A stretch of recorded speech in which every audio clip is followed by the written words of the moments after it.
대구에서도 코로나19 확진자가 나왔습니다.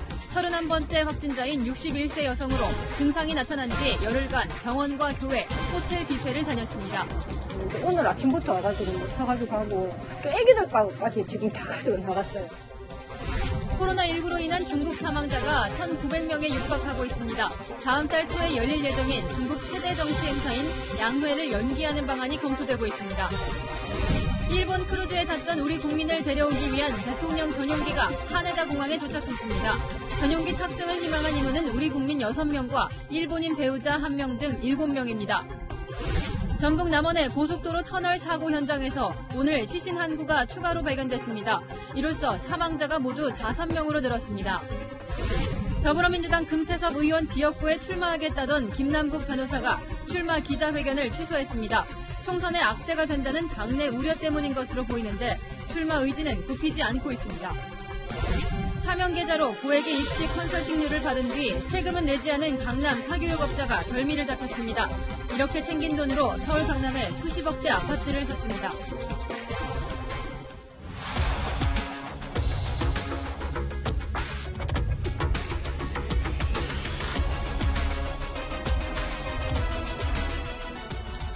수도권과 호남에 이어 영남 지역에서도 첫 코로나19 확진자가 나왔습니다. 안녕하십니까? 뉴스의 동정민입니다.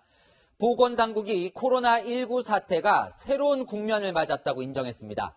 해외에서는 이미 감염원을 특정할 수 없는 지역사회 감염이 시작됐고 우리나라도 의심 사례가 벌써 3번째입니다. 오늘 대구에서 확진 판정을 받은 31번째 환자도 어디서 감염됐는지를 모릅니다. 첫 소식 김태영 기자가 보도합니다. 31번째 코로나19 확진자는 대구 서구에 사는 61살 여성입니다. 지금까지 서울과 수도권, 호남 등에서 환자가 발생했지만 영남권에서 확진자가 나온 건 이번이 처음입니다. 이 여성은 지난 7일 교통사고로 병원에 입원했다 사흘 뒤 열이 나기 시작해 14일 폐렴 소견을 받고 항생제 치료를 받았습니다. 어제 수성구 보건소에서 바이러스 검사를 받았고 오늘 새벽 확진 판정을 받았습니다. 31번 환자는 현재 이곳 대구의료원에 격리돼 치료를 받고 있습니다. 이 확진자는 폐렴 증상은 있지만 상태는 안정적인 것으로 알려졌습니다. 앞선 29번과 30번 환자처럼 이 확진자 역시 감염 경로가 뚜렷하게 드러나지 않았습니다. 지난해 12월 이후 해외여행을 다녀온 적도 없고 기존 환자들과 접촉한 경로도 확인되지 않았습니다. 해외 여행 경력이 없는 것도 하나의 이유기도 하고 본인 스스로 코로나에 감염됐다 생각하지 않았는 게 원인이 아닌가 생각됩니다. 보건당국은 코로나19 사태가 새로운 국면을 맞았다고 인정했습니다. 2차와 3차 감염을 통해 또 다른 유행으로 번지고 감염 경로조차 알 수 없는 지역사회 전파 가능성이 높다고 보고 있는 겁니다. 입국자에 대한 검역, 접촉자에 대한 자가격리 같은 그런 봉쇄의 전략 대책도 추진을 해야 되지만 지역사회 감염에 대한 대비책 등을 같이 가동을 해야 되는 그런 시기라고 보고 있어서 보건당국과 대구시는 31번 환자의 동선을 따라 긴급 방역을 실시하고 감염 경로를 추적하고 있습니다. 채널A 뉴스 김태훈입니다. 첫 확진자가 나온 대구는 발칵 뒤집어졌습니다. 이 31번 환자가 증상이 나타난 뒤에도 사람이 많이 모이는 병원, 교회, 호텔 등 대구 전역을 돌아다닌 것으로 확인됐기 때문입니다. 그 사이에 서울, 강남도 다녀갔습니다. 이어서 배영진 기자입니다. 병원 정문이 굳게 닫혔습니다. 이 병원에서 11일간 입원한 61살 여성이 31번째 확진자로 확인되자 병원은 긴급 폐쇄됐고 의료진 12명을 자가격리에 들어갔습니다. 환자 33명도 대구 의료원으로 이송돼 격리됐습니다. 이 확진자는 발열 증세에 이어 14일 폐렴 소견이 나오자 병원이 코로나19 검사를 권유했지만 이를 거절한 것으로 드러났습니다. 해외여행 경력이 없어서 본인이 그 당시에 코로나19 검사에 대해서 원하지를 않았습니다. 입원해 있는 동안 여성은 9일과 16일 두 차례 교회를 찾았습니다. 15일에는 대구 시내 호텔 뷔페 식당을 찾았고 앞서 6일과 7일에는 대구 동구에 있는 직장에도 출근했습니다. 지난달 29일에는 서울 강남의 직장 본사도 방문했습니다. 1년에 한 번씩 하는 전체 모여서 보통 10년에 행사하잖아요. 확진자가 2차례 단영한 것으로 드러난 교회입니다. 경찰이 입구부터 막고 출입을 통제하고 있습니다. 내가 놀랐어요. 오늘 처음으로 마스크 써봤어요. 주민들은 확진자 동선에 촉각을 곤두세우며 술렁이고 있습니다. 택시 등 대중교통을 이용해 대구 전역을 돌아다닌 사실이 드러나자 슈퍼 전파자가 되는 것 아니냐는 우려도 나옵니다. 오늘 아침부터 와가지고 뭐 사가지고 가고 또 애기들 거까지 지금 다 가지고 나갔어요. 저도 지금 애기 거 하고 있는데. 31번째 확진 소식이 전해진 뒤 의심 환자 신고가 잇따르고 있고 의심 환자가 발생한 계명대 병원 응급실은 통제된 상태입니다. 채널A 뉴스 배영진입니다. 이틀 전 확진 판정을 받은 29번과 30번 노부부의 감염 경로는 아직도 오리무중입니다. 오늘 30번 환자의 동선이 일부 공개됐는데 거주지인 서울 종로 주변뿐 아니라 인천까지 다녀왔습니다. 지하철에 머문 시간만도 7시간이 넘었습니다. 계속해서 김철웅 기자입니다. 30번 환자는 지난 6일부터 기침 증세를 보였습니다. 서울대병원 소화기 내과에서 외래 진료를 받았지만 평소 지병 때문이어서 코로나19를 의심받진 않았습니다. 30번 환자는 증상이 시작된 뒤에도 지하철을 이용해 수도권 곳곳을 돌아다녔습니다. 지난 10일엔 오전부터 지인들과 인천 용유도로 이동했습니다. 점심 식사를 마친 뒤 경인 아라뱃길에 들렀고 저녁 무렵이 돼서야 귀가했습니다. 모두 지하철을 이용했는데 이날 지하철에 머문 시간만 7시간입니다. 출퇴근 시간에 이제 빽빽하게 이제 혼잡도가 높은 경우 마스크를 착용하고 있느냐, 환자가 착용하고 있느냐, 아니면 옆에 있는 사람들이 또 마스크를 착용하고 있느냐, 이 여부가 중요하고 지하철 안에서 감염 전파에 영향을 끼친다고 봅니다. 13일엔 집 주변에 식당과 카페를 이용했고 15일엔 남편과 함께 고려대학교 안암병원에 들렀습니다. 남편은 이곳에서 격리됐습니다. 보건당국은 30번 환자의 접촉자 수가 20명이라고 밝혔지만 대중교통과 식당, 병원에서 마주친 사람까지 포함하면 접촉자는 훨씬 늘어날 수 있습니다. 9일과 11일, 12일의 동선은 파악조차 안 되고 있습니다. 29번째 하고 30번째 환자분에 대한 동선은 아직도 조사가 좀 진행 중에 있습니다. 아무래도 지역사회에 계셨던 시간이 길다 보니까 감염 경로까지 오리무중인 상황에서 지역 주민들의 불안감은 확산되고 있습니다. 채널A 뉴스 김철웅입니다. 오늘 오전 30대 남성이 폐렴 증세를 보이다 서울 관악구에서 사망했습니다. 이 남성이 중국을 다녀온 사실이 확인되면서 하루 종일 보건당국은 비상이었는데요. 조금 전 바이러스 검사 결과가 나왔는데 음성이었습니다. 이지훈 기자입니다. 119 구급대원들이 30대 남성을 한림대 강남성심병원 응급실로 이송한 건 오늘 오전 9시쯤입니다. 가족들은 남성이 숨을 쉬지 않는다며 신고했고 응급실 도착 1시간 만에 사망 선고가 내려졌습니다. 그런데 남성의 엑스레이 검사 결과 폐에서 각혈과 폐렴 증상이 발견됐습니다. 숨진 남성은 또 지난달 중국 하이난 지역을 여행한 뒤 홍콩을 거쳐 인천공항으로 입국했습니다. 하이난에선 코로나19 확진자가 지금까지 162명 발생했고 이 중 4명이 사망했습니다. 병원 측은 코로나19 의심 사례로 보건당국에 보고했고 즉각 검체를 채취해 바이러스 검사를 실시했습니다. 병원 자체에서 시행한 검사하고 보건환경연구원에서 시행한 검사 모두 음성 나왔습니다.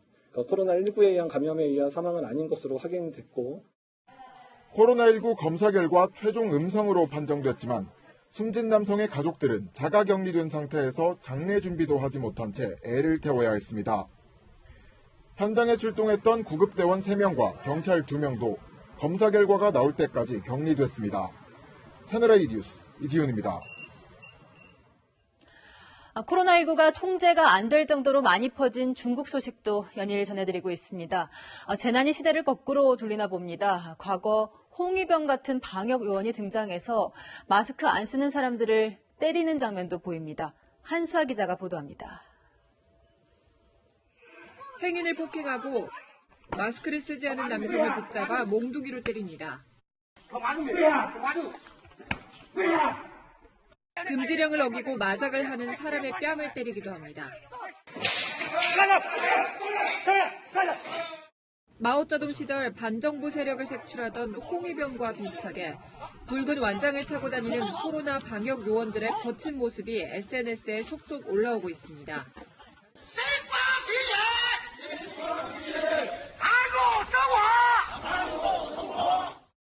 중국 내 사망자는 1,800명을, 확진자는 7만 2천 명을 넘었습니다. 하루 증가세는 둔화됐지만 중증 환자가 여전히 11,000명이 넘습니다.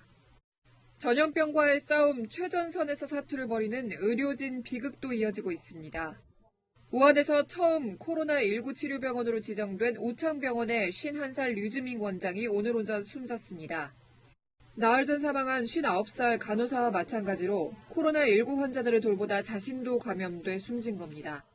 病程拖了1-20天，是的，14号转过来的，我转过来就插管了。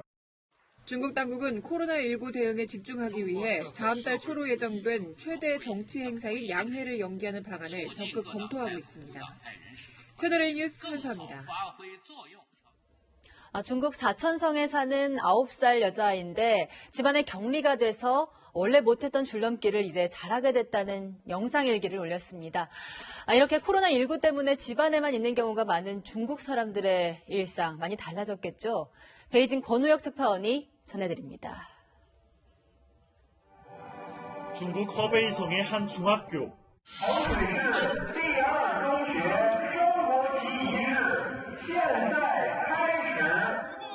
개학식이 열렸지만 학생들은 보이지 않습니다. 학교가 아닌 집에서 온라인 생중계로 개학식을 지켜본 겁니다. 학교 수업도 코로나19 확산을 막기 위해 온라인으로 진행됩니다. 考考大家之前积累过的古诗词，请大家说出春字的诗句。 재판 풍경도 달라졌습니다. 双方是否同意调解啊？ 예. 매일 오후 중국 외교부에서 기자들을 대상으로 열리는 정례 브리핑은 이번 달부터 열리지 않고 있습니다. 다만 단체 채팅방을 통한 온라인 브리핑이 매일 진행됩니다. 외출이 어려워지자 집안에서 운동하는 사람도 늘었습니다.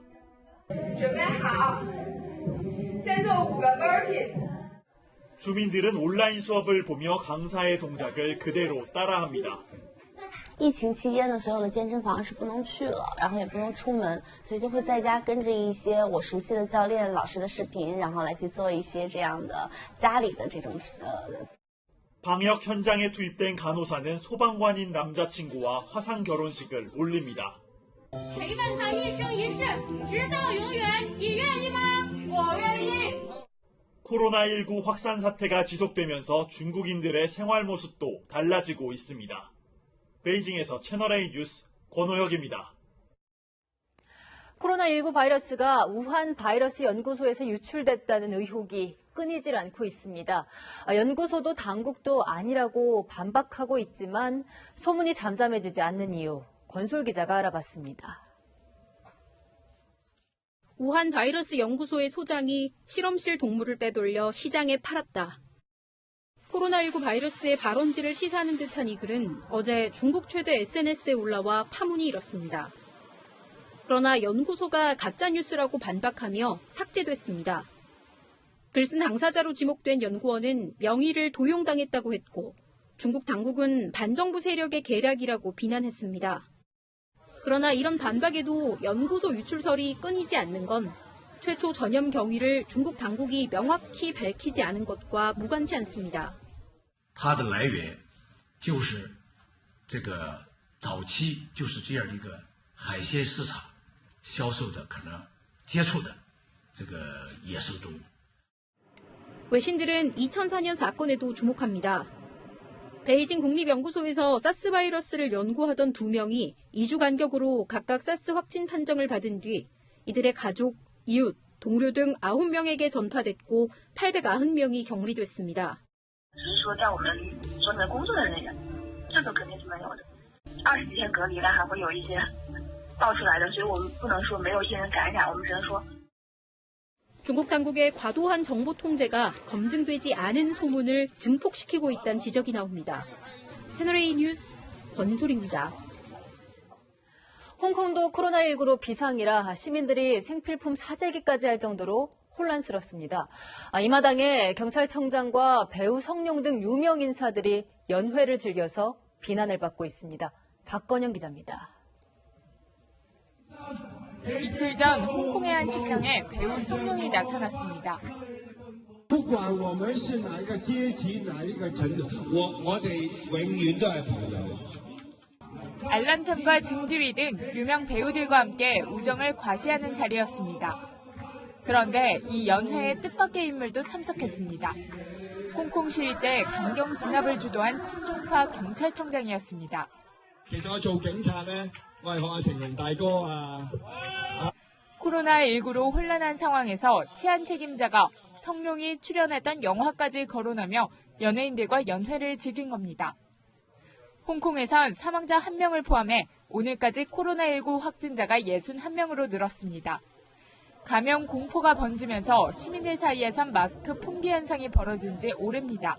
I find the material, my handkerchief, and some, I don't know how to say, particle.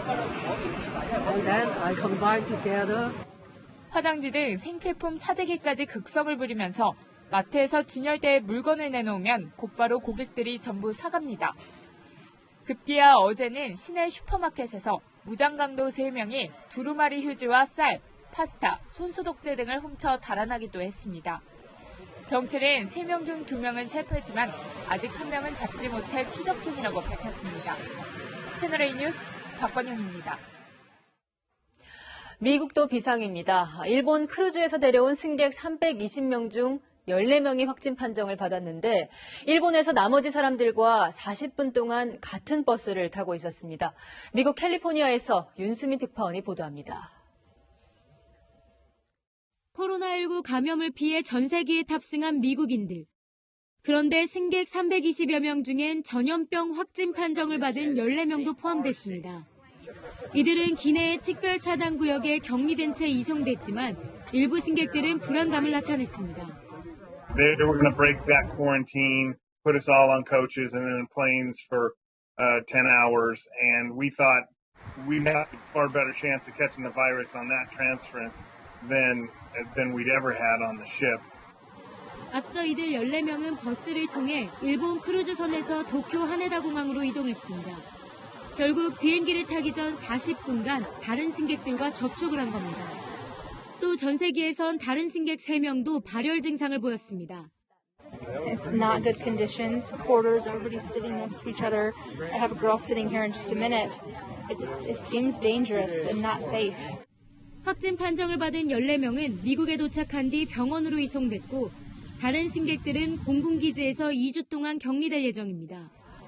이런 가운데 확진자 1명이 발생한 웨스테르다모에서 내린 승객들이 캄보디아를 관광했던 것으로 드러나 확산 우려가 커지고 있습니다. 승객 120여 명은 관광버스를 타고 캄보디아 수도 푸놈펜의 유명 관광지를 둘러봤습니다. 코로나19 감염 우려에 태국과 싱가포르는 웨스테르다모 승객들의 입국을 금지했습니다. 웨스테르다모 승객의 절반 가까이인 650여 명이 미국인인데요. 일부 승객이 이미 미국으로 돌아온 것으로 추정되고 있어 미국 정부도 부랴부랴 동선 파악에 나섰습니다. 네, 미국 캘리포니아에서 채널A 뉴스 윤수민입니다. 일본으로 가보겠습니다. 오늘 하루만 크루즈선 확진자는 88명이 늘어 총 500명을 돌파했습니다. 게다가 택시기사가 잇따라 확진 판정을 받으면서 시민들의 택시 공포심이 커지고 있는데요. 여전히 마스크도 안 쓴 택시기사가 많다고 합니다. 김민지 기자가 보도합니다. 일본 도쿄에 있는 하네다 공항. 택시들이 줄지어 대기하고 있지만 손님들은 찾아보기 힘듭니다. 최근 유람선 신년 행사에 참석한 택시기사 6명이 무더기 감염되면서 택시 승차를 꺼리고 있는 겁니다. 도쿄 개인택시 노동조합은 마스크 착용 등을 통해 예방하겠다고 밝혔지만 마스크 착용은 철저하게 지켜지지 않고 있습니다. マスクをして手洗いうがいしてますので大丈夫です。でももし病気になってるっていうのはその事業者が働いてることないので. 한 택시기사는 방송 인터뷰 중에 확진 판정을 받기도 했습니다. 誰とは言えないので、報道で出てるものとしか私たちは言えないんですけれど. 게다가 택시기사들의 동선들도 제대로 공개되지 않으면서 시민들의 불안은 커지고 있습니다. 아울러 수도권 전철과 신칸센도 코로나19 전염 통로가 되는 거 아니냐는 우려도 나옵니다. 일부 환자들이 확진 판정을 받기 전에 수도권 전철을 타거나 신칸센을 타고 지역을 이동했던 겁니다. 그러자 SNS에선 크루즈선에 이어 신칸센까지 전염됐다며 다음은 구급차라는 비판이 나오고 있습니다. 지금까지 일본 내 감염자는 크루즈선 확진자 542명을 포함해 611명으로 늘었습니다. 이들 중 중증 환자는 23명인 것으로 알려졌습니다. 고이케 도쿄지사는 버스와 택시협회에 마스크 15만 장을 긴급 지원하겠다고 밝혔습니다. 채널A 뉴스 김민지입니다. 일본 크루즈선에 격리된 우리 국민 이송을 위해 정부 전용기인 공군 3호기가 투입됐습니다. 격리되어 있던 우리 국민 14명 중 일본인 배우자 1명을 포함한 7명이 내일 새벽 김포공항으로 들어옵니다. 최선 기자입니다. 일본 크루즈선에 격리된 우리 국민 이송 작전이 시작됐습니다. 대통령 전용기였다가 지금은 정부 전용기로 사용 중인 공군 3호기가 투입됐는데 이륙에 앞서 방역이 이루어집니다. 조종사에게는 감염 차단을 위한 고글도 지급됐습니다. 배에 남아있는 14명 중 한국인 6명과 일본인 배우자 1명 등 모두 7명이 한국행 의사를 밝힌 것으로 전해졌습니다. 현재 이들에 대한 검사가 진행 중인데 음성 판정이 나와야 요코하마항에서 하네다 공항으로 이동할 수 있습니다. 이들은 내일 아침 8시쯤 김포공항에 도착해 현장 검역을 한 번 더 받은 뒤 인천공항 인근 시설로 이동해 14일간 격리에 들어갑니다. 2011년 만들어진 국가격리시설로 국내 최대인 50병상 규모 음압격리실과 원격 진료 기능을 갖추고 있습니다. 채널A 뉴스 최선입니다. 국가가 코로나19와 같은 전염병 환자의 관리를 잘못해 사망했다면 유족에게 배상 책임이 있을까요? 2015년 메르스 사태 때 사망한 80번 환자의 유족들이 국가를 상대로 소송을 냈는데 법원이 2천만 원을 배상하라고 국가의 책임을 일부 인정했습니다. 최주현 기자가 보도합니다. 림프종암을 치료하려고 2015년 5월 삼성서울병원을 찾은 A씨는 호흡곤란과 발열 증상을 겪었습니다. 당시 평택성모병원에 입원했다가 메르스 1번 환자로부터 감염된 14번 환자와 응급실, 엑스레이 촬영실 등에서 접촉했다가 80번째 환자가 됐습니다. 이후 양성과 음성 반응이 반복해 나타났고 서울대병원 음압병실에 격리됐다가 숨졌습니다.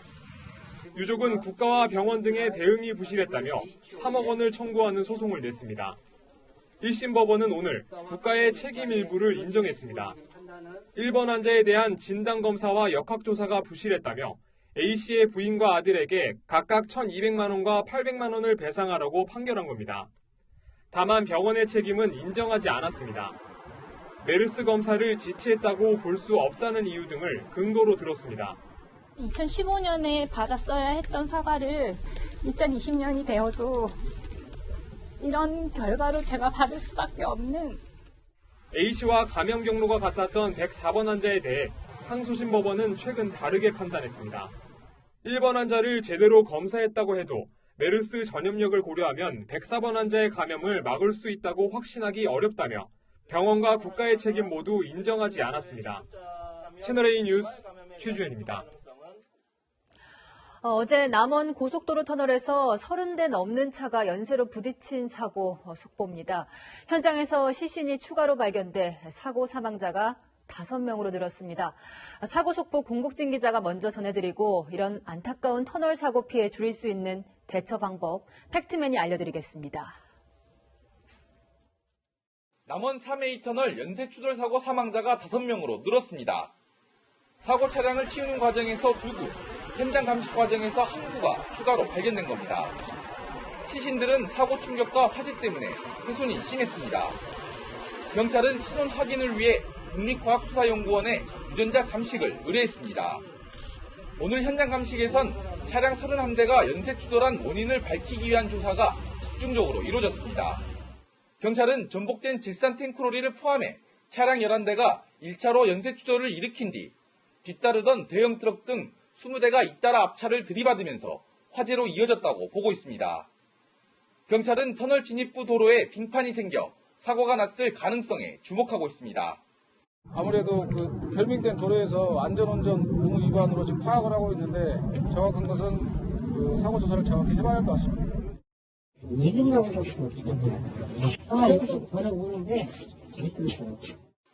하지만 도로 관리를 맡은 한국도로공사는 터널안 제설 작업에는 문제가 없었다고 주장했습니다. 그 전날부터 계속 쉬지 않고 제설을 한 거거든요. 이게 쉬지 않고 24시간 48시간 계속 그런 상황 속에서 있었던 거예요. 도로공사는 질산 외부 유출은 없는 걸로 파악했다며 터널 정밀 안전 진단 결과를 보고 차량 통행 재개 시점을 정하겠다고 밝혔습니다. 채널A 뉴스 공국진입니다.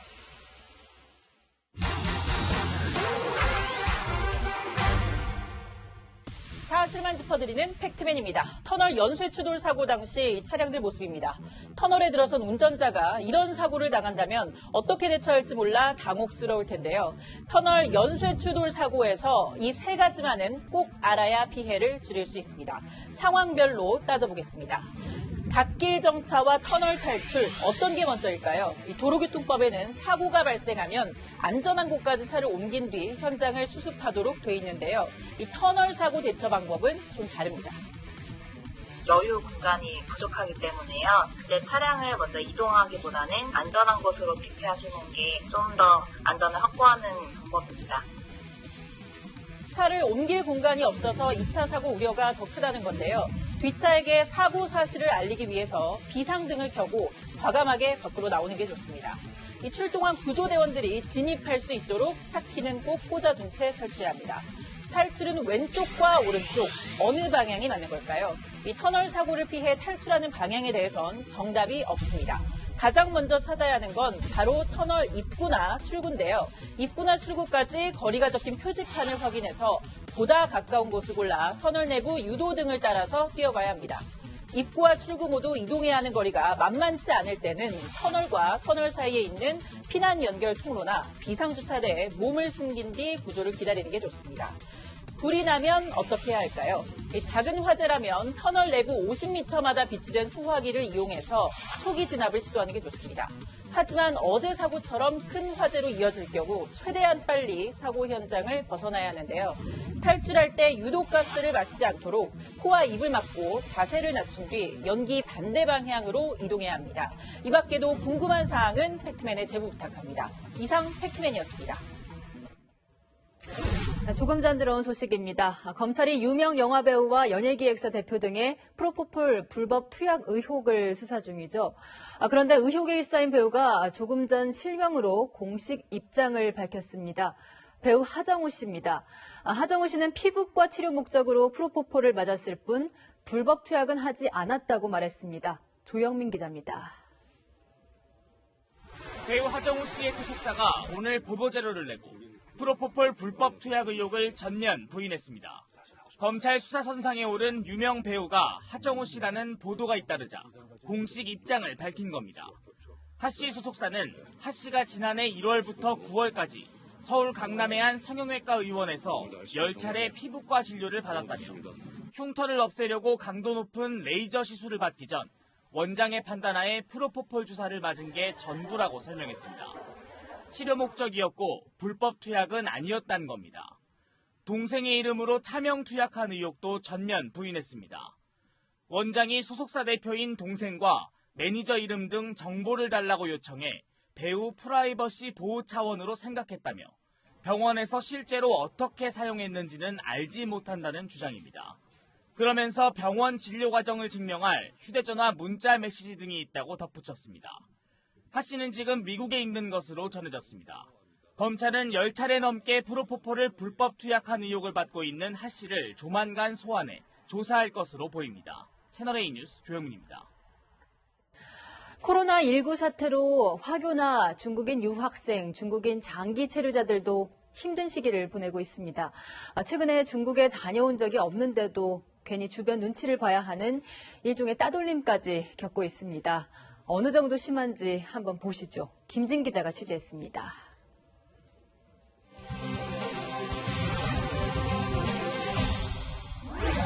코로나19에 대한 공포는 중국인 혐오로까지 이어지고 있습니다.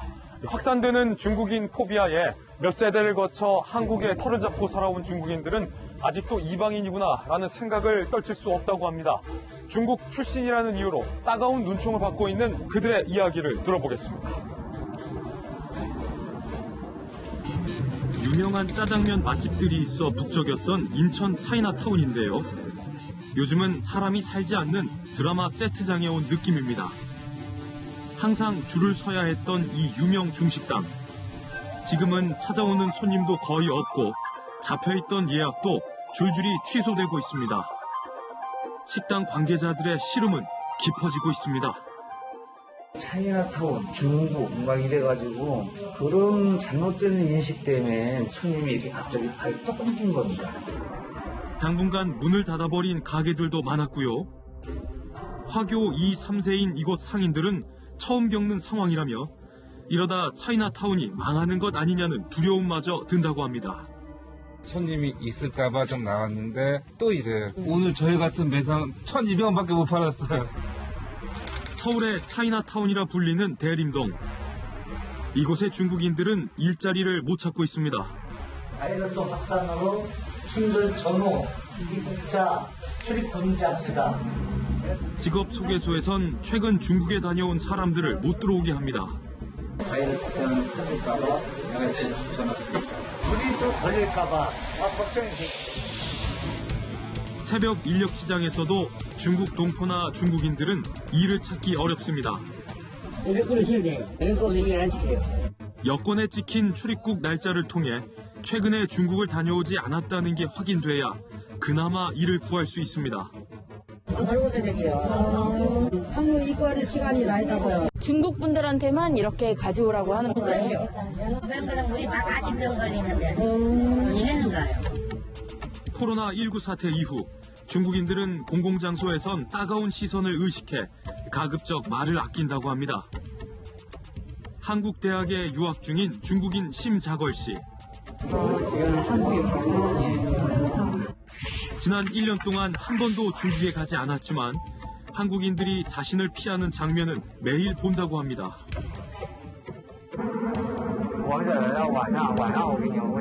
중국어로 전화 통화를 하고 있는데요. 옆에서 들려오는 중국어에 당황한 여성.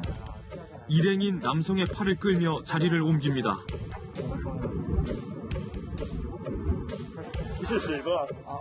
친구들과의 약속 장소에서 만나 중국어로 인사를 나누며 의자에 앉자. 뒤편에 앉았던 한 중년 여성은 놀란 듯 고개를 돌려보더니 이내 짐을 챙겨 자리에서 일어납니다. 그리고 다른 자리로 옮겨가 앉습니다. 저 다른 자리를 앉았어요. 저 나에게는 섭섭했어요. 최근에 중국을 다녀오지도 않았는데 중국인이란 이유로 시선을 받는 것이 억울하다고 합니다. 다녀도 좋아서 그런 거 아니야. 혹시 이제 그런 병 없는 데서 왔다 하더라도 남들이 안 좋아하니까 집에 있다는 사람도 있어 그냥. 우리가 뭐 발생해라는 것도 아니고 그렇잖아요. 뭐 중국 사람이라고 뭐 다 병 있는 것도 아니고 나 같은 사람인데. 코로나19 사태 극복을 위해 모두가 힘을 모으고 있는 때입니다. 어려운 시기이다 보니 어쩔 수 없다고 넘길 수도 있겠습니다만 그래도 한번 차분하게 어려움과 억울함을 호소하는 이들의 마음을 생각해보면 어떨까요? 김진희 간다의 김진희입니다. 더불어민주당의 서울 강석 앞 공천이 조국 전 장관 대리전으로 흐르고 있습니다. 조 전 장관을 지지해온 김남국 변호사가 오늘 출마를 공식화했고 금태섭 의원은 조국 수호 선고로 만들 참이냐며 맞섰습니다. 김 변호사는 출마 회견을 하려다 돌연 취소하기로 했습니다. 황아람 기자입니다. 사무실 앞에서 만난 김남국 변호사는 오전까지만 해도 출마 기자회견을 준비했습니다. 그 강서갑으로 결정하신 이유가 있으세요? 네, 그것도 출마 기자회견문 안에 내용을 모두 담았거든요. 네, 그 부분에 대한 것도 충분하게 종론관에서 좀 설명을 드리도록 하겠습니다. 예, 감사합니다. 조국 전 장관의 비판적이었던 금태섭 의원에 관한 질문엔 답을 안 했습니다. 금태섭 의원님이 조국 관련해서 이야기하신 거를 좀 어떻게 보실까요? 하지만 2시간쯤 뒤 돌연 국회 기자회견을 취소했습니다.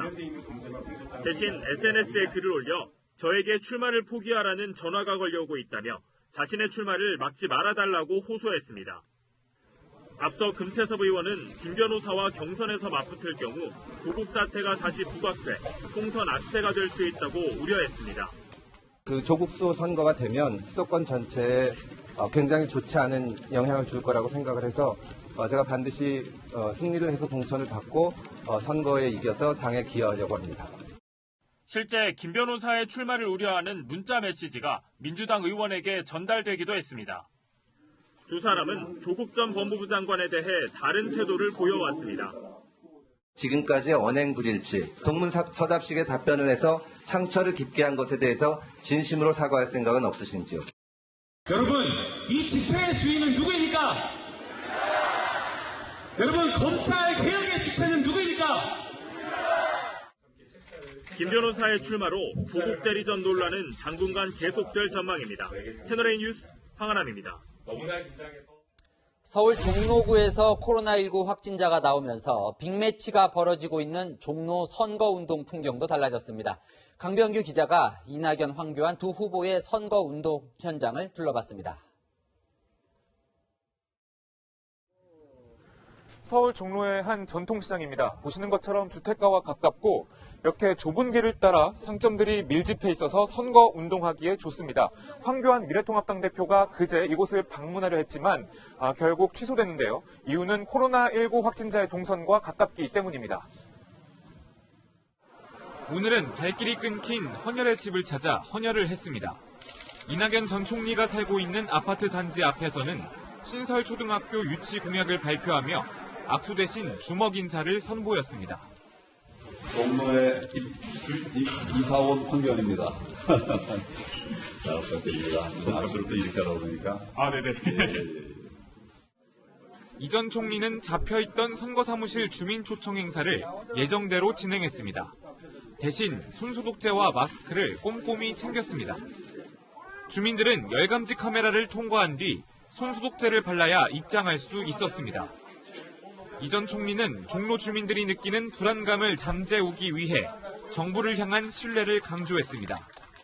정부와 질병관리본부. 종로 확진자 이동 경로는 창신동과 수민동에 집중돼 있습니다. 종로구 인구 밀집 지역으로 후보들이 중점적으로 다녀야 할 곳이어서 두 후보 캠프는 일정 짜기에 고심하고 있습니다. 추가 확진자 발생 여부를 예의주시하며 당분간 다중이용시설에서의 선거운동을 피할 계획입니다. 채널A 뉴스 강병규입니다. 선거는 한 표라도 더 얻으면 이기는 숫자 싸움입니다. 이번 21대 총선에서 가장 큰 영향력을 발휘할 연령대는 어딜까요?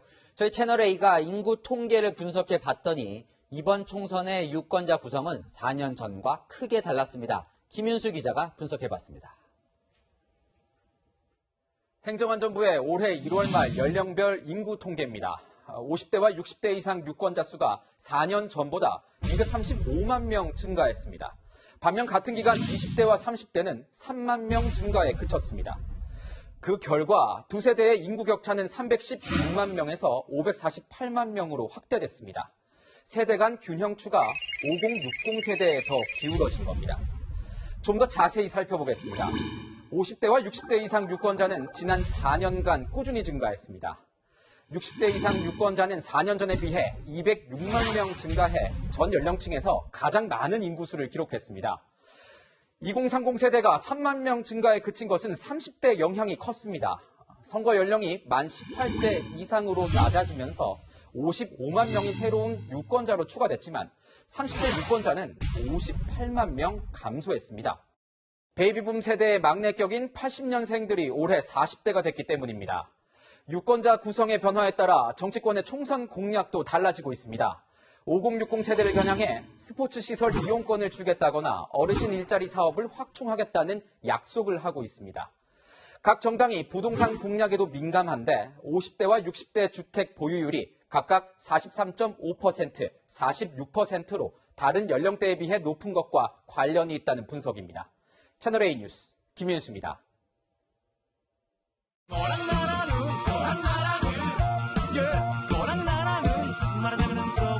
네, 여랑야랑 시작합니다. 이재명 기자, 문재인 대통령의 현장 행보에 무슨 부작용이 있었습니까?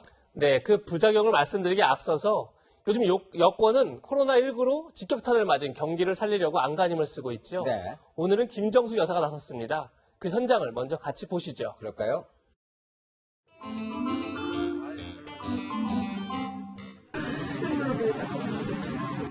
마스크 벗으면 더 이쁜데. 시간 잘안 걸린다고 해서 어느 정도만 처음에는 많이 좀 많이 왔는데 요즘은 좀 많이 좋아졌어요. 대파를 어떻게 하면 정말 맛있게 할 수 있는지 지금 대파를 많이 넣고 같이 볶으시다가 짜파구리를 같이 끓이시면 진짜 맛있는데.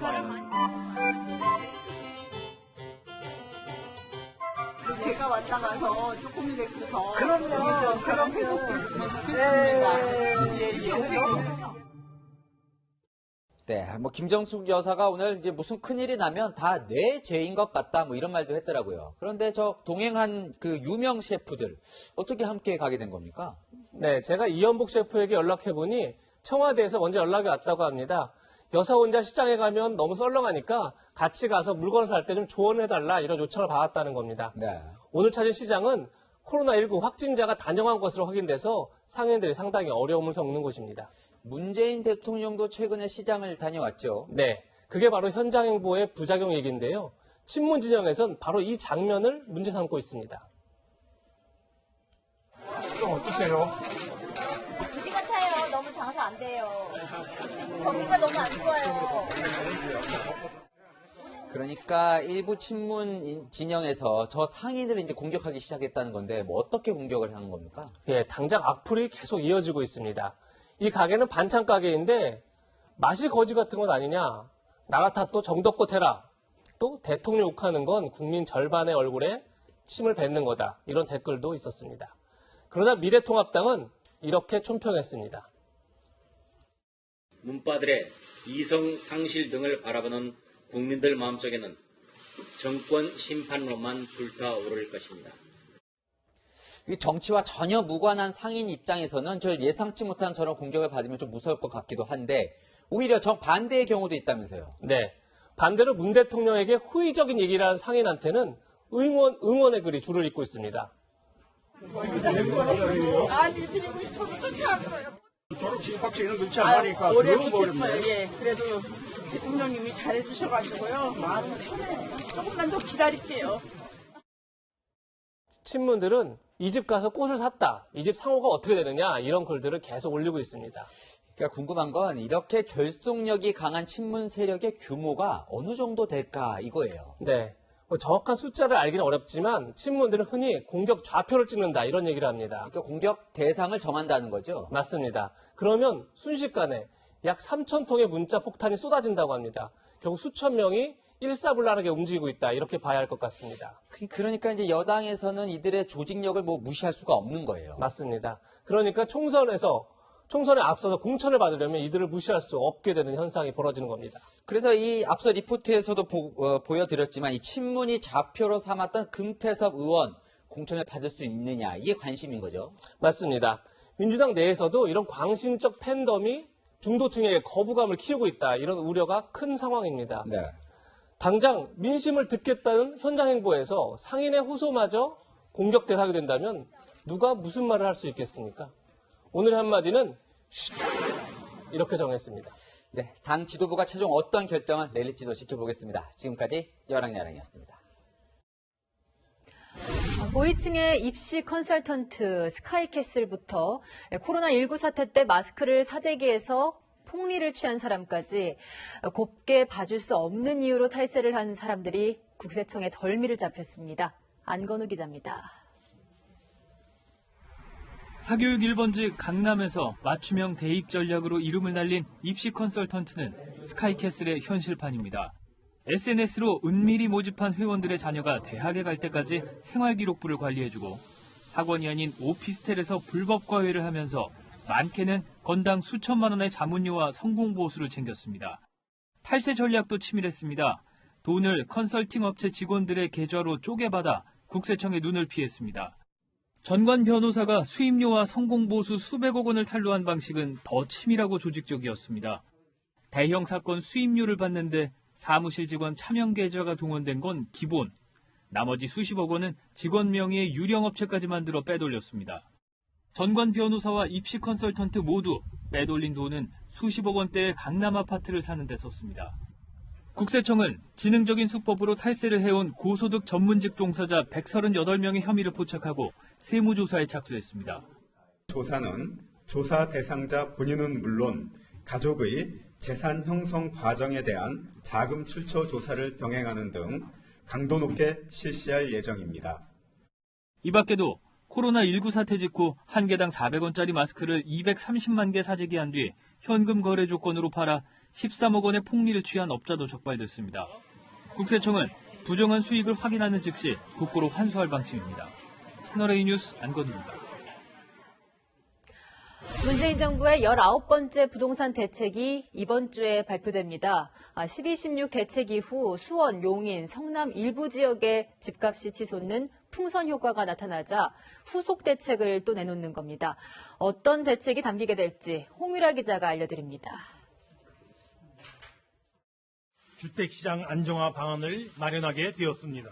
주택시장을 거주 목적의 실수요 중심으로 개편하기 위함입니다.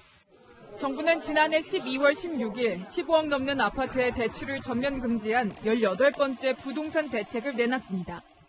그리고 2달 만에 19번째 대책이 이르면 20일 또 나옵니다. 홍남기 경제부총리는 가격 상승 억제, 실수요자 보호, 불법 탈세 부동산 거래 단속 강화가 포인트라고 설명했습니다. 전문가들은 수도권을 중심으로 규제 지역이 확대될 것으로 예상했습니다.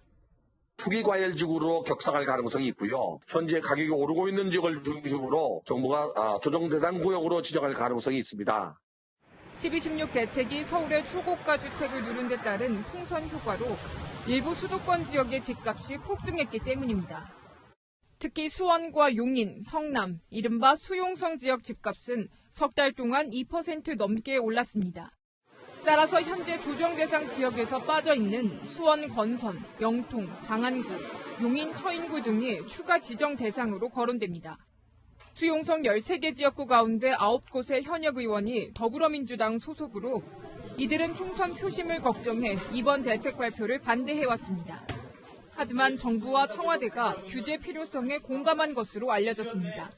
채널A 뉴스 홍미라입니다.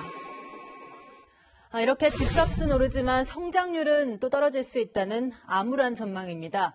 코로나19 사태까지 겹쳐 비상등이 켜지자 대통령이 비상경제시국으로 규정하고 관료들에게 특단의 대책을 지시했는데 뻔한 대응을 질책하기도 했습니다. 손영일 기자입니다.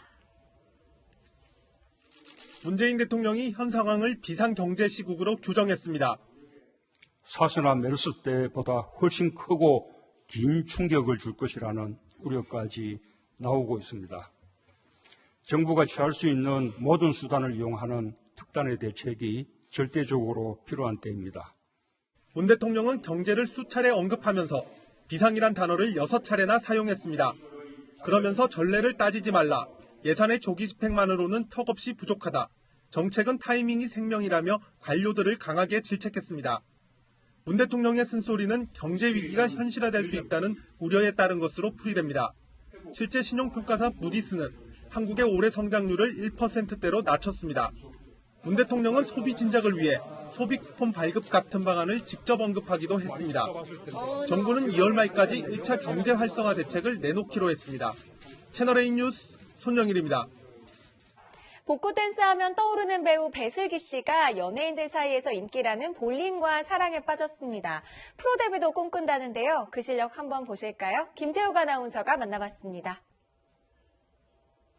복고 댄스로 잘 알려진 끼와 매력이 넘치는 그녀.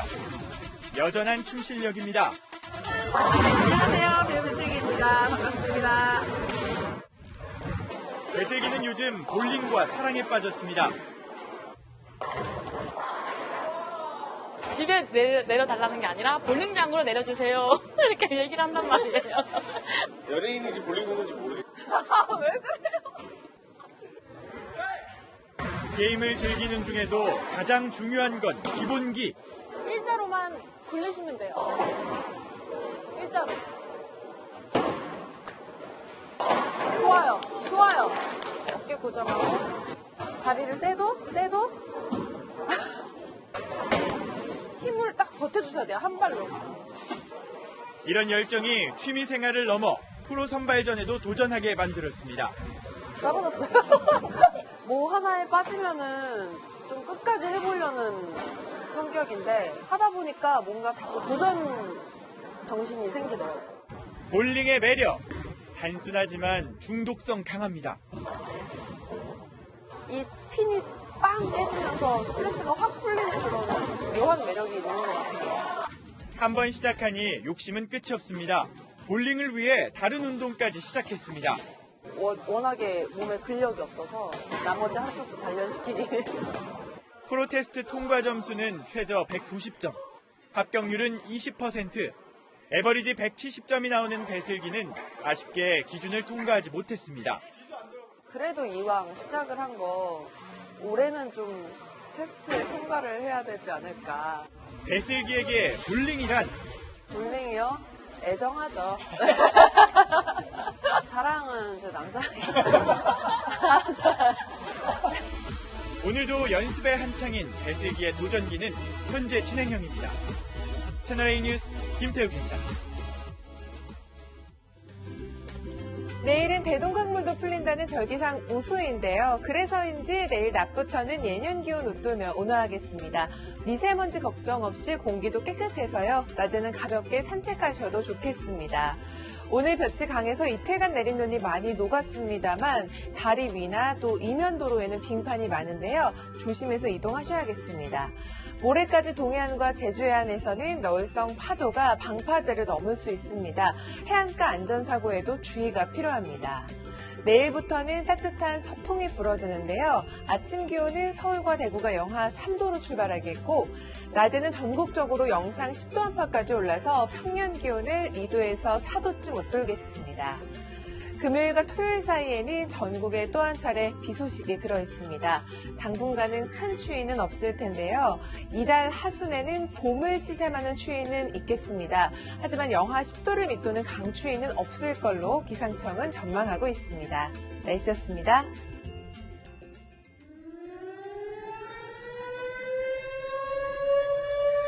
한강에서 실종자를 수색하다 숨진 고 유재국 경위를 오늘 오전 10시 전국의 경찰 동료들이 일제히 추모했습니다. 실종자 가족을 생각해서 한 번만 더 살펴보자. 이렇게 말하며 차가운 물속으로 다시 들어갔다는데 교각에 몸이 끼어 돌아갈 수 없다는 사실을 알았을 마지막 순간엔 자신의 가족이 떠올랐겠죠. 유경이의 아내가 임신 중이라는 사실이 알려져 모두의 마음이 더욱 아픕니다. 동료 경찰들도 자책하며 괴로워합니다. 얼마나 무서웠고 얼마나 나를 기다렸을까 생각하고 형이 구해주지 못해서 미안해. 유경이가 속한 한강경찰대는 강에 뛰어드는 사람 목숨 구하는 게 일입니다. 죽겠다는 사람 살리자고 소중한 목숨을 잃는 아이러니하고도 슬픈 현실. 오늘은 살짝 푸른 하늘이 더 원망스럽습니다. 삼가 고인의 명복을 빕니다. 내일도 뉴스입니다.